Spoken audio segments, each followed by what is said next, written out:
श्री शिवाय नमस्तुभ्याम। हर हर महादेव। तो कैसे हैं आप सब। देखिए, आज का ये वीडियो आप सभी लोगों के लिए बहुत ही ज़्यादा खास और विशेष होने वाला है।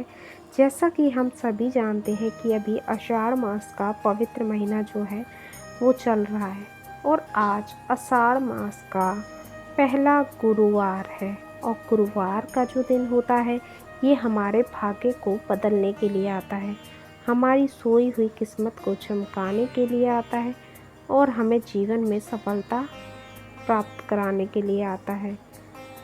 यदि आपकी जो किस्मत है वो आपका साथ नहीं दे रही है, यानी कि आपको जीवन में जो है ना सफलता प्राप्त नहीं हो पा रही है, आपके जीवन में दुर्भाग्य लगा हुआ है, तो आपको इस गुरुवार के दिन करना है बहुत ही सुंदर सा उपाय, जो आज की इस वीडियो में हम आपको बताएंगे। ये उपाय हमने पूज्य गुरुदेव की ही कथाओं को सुन करके समझ करके आप सभी को समझाने का मैं पूरा प्रयास करूँगी।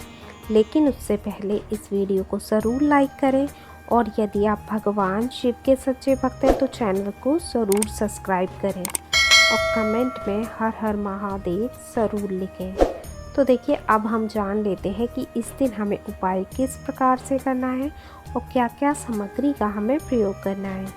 तो देखिए, इस उपाय के लिए आपको क्या क्या सामग्री का प्रयोग करना है अब हम ये जान लेते हैं। तो देखिए, इस उपाय के लिए सबसे पहले आपको एक तांबे के पात्र के अंदर शुद्ध जल ले लेना है। और कहाँ से लेना है, ये आपको आपके घर के मटके का जल लेना है, ठीक है ना।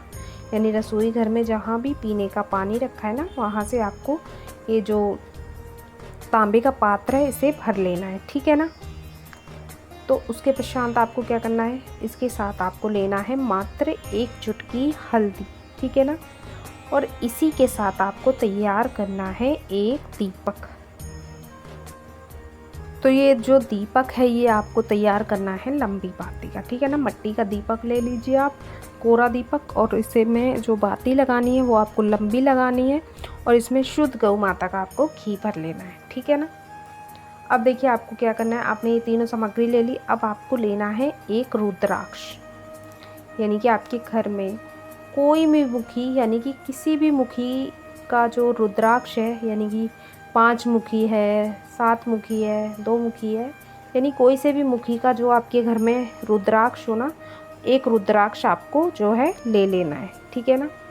अब इस रुद्राक्ष को जो आपने लिया है, इस रुद्राक्ष को आपको जो है ना, जो आपने तांबे के पात्र के अंदर जल लिया है ना, अब ये रुद्राक्ष को आपको इसी जल के पात्र के अंदर डाल देना है, ठीक है ना।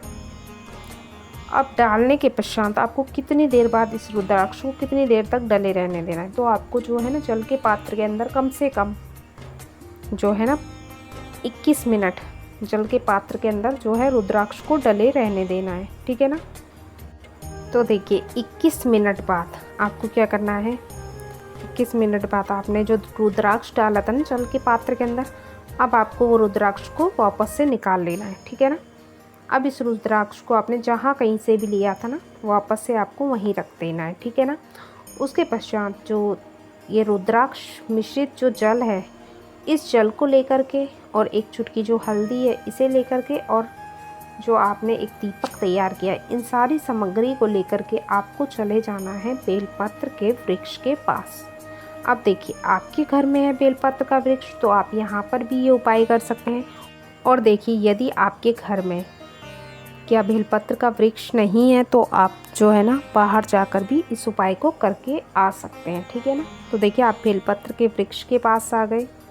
तो आपको ये उपाय अब करना किस प्रकार से है, आपको बड़े ही ध्यान से समझना है। इस उपाय को करने से ना आपकी जो मनोकामना होगी वो निश्चित रूप से पूज्य गुरुदेव के अनुसार वो मनोकामना जो है ना आपकी 24 घंटे या 24 घंटे से लेकर के 7 दिन के भीतर भीतर जो आपकी मनोकामना होगी ना वो निश्चित रूप से परिपूर्ण हो ही जाएगी। इतना ज़्यादा खास और विशेष ये उपाय है। तो देखिए, आप बेलपत्र के वृक्ष के पास आ गए। अब आपको क्या करना है, जो आप सामग्री लेके आए ना उसमें सबसे पहले आपको जो हल्दी है ना, इसमें बिल्कुल थोड़ा सा आपको जल मिलाना है और इसे गीला कर लेना है, ठीक है ना। तो अब इस हल्दी से, यानी गीली हल्दी को आपको अपने सीधे हाथ की अनामिका उंगली पर लगाना है और इस गीली हल्दी से जो है ना आपको बेलपत्र के वृक्ष की जड़ में स्वास्तिक का निर्माण करना है। तो आपको क्या करना है, अपने सीधे हाथ की अनामिका उंगली में आपने हल्दी लगा ली। अब आपको जो बेलपत्र का वृक्ष है ना उसकी जड़ में बनाना है, ठीक है ना। तो आपको स्वास्तिक का जो है ना अपने सीधे हाथ की अनामिका उंगली से जो है निर्माण कर देना है। तो देखिए आपने स्वास्तिक का निर्माण कर दिया। अब आपको क्या करना है, जो आप एक लंबी बाती का आपने दीपक तैयार किया था, अब उस दीपक को आपको लेना है और इस दीपक को आपको जो है ना स्वास्तिक के ऊपर जो है रखना है। और जब आप रखोगे ना, यानी कि प्रज्वलित करोगे, तो आपको अपनी उसी विशेष मनोकामना का स्मरण करना है जिस मनोकामना को लेकर के आप ये उपाय कर रहे हैं, ठीक है ना। और आपको ये लंबी बाती का दीपक जो है ना बेलपत्र के वृक्ष की जड़ के नीचे जो है ना आज के दिन प्रज्वलित कर देना है। तो देखिए आपने जो है ना दीपक को भी प्रज्वलित कर दिया, ठीक है ना। अब आपको क्या करना है, अब आप जो रुद्राक्ष मिश्रित जो जल लेके आए थे ना तांबे के पात्र के अंदर, अब उस जल को आपको बेलपत्र के वृक्ष की जड़ में अर्पित करना है। लेकिन देखिए डायरेक्ट आपको लोटे से अर्पित नहीं करना, ये आपको क्या करना है, आपके सीधे हाथ में आपको थोड़ा सा जल लेना है, सीधे हाथ में, ठीक है ना। थोड़ा सा जल लेना है और उस जल को आपको बेलपत्र के वृक्ष की जड़ में जो है समर्पित कर देना है। तो इस प्रकार से आपको फिर से जल लेना है सीधे हाथ में और फिर समर्पित करना है। तो इस प्रकार से ही आपको ये पूरी क्रिया करनी है। और जब ये जो क्रिया आप करोगे ना, यानी जल को अर्पित करोगे 7, तो आपको जो है ना 7 बारी में ये पूरा जो जल है बेलपत्र के वृक्ष की जड़ में जो है ना आपको समर्पित कर देना है, ठीक है ना। 7 बार में करना है। देखिए 7 बार में आपको जो है ना जल को समर्पित करना है। अगर जल ज़्यादा हो तो आप 11 बार में कर सकते हैं नाम और गोत्र बोल करके, और नहीं तो आप 21 बार में भी इस जल को जो है ना बेलपत्र के वृक्ष की जड़ में समर्पित कर सकते हैं। तो इस प्रकार से आपको जो है महादेव जी के नाम का स्मरण करते हुए, अपना नाम और गोत्र को बोल करके, अपनी विशेष मनोकामना का स्मरण करते हुए आपको करना है ये सुंदर सा उपाय।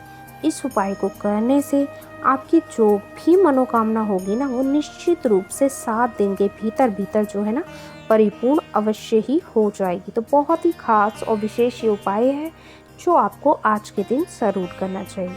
तो देखिए ये उपाय आप विशेष रूप से गुरुवार के दिन कर सकते हैं। अगर आप इस गुरुवार के दिन ये उपाय नहीं कर सकते तो आप आने वाले किसी भी गुरुवार के दिन इस उपाय को कर सकते हैं।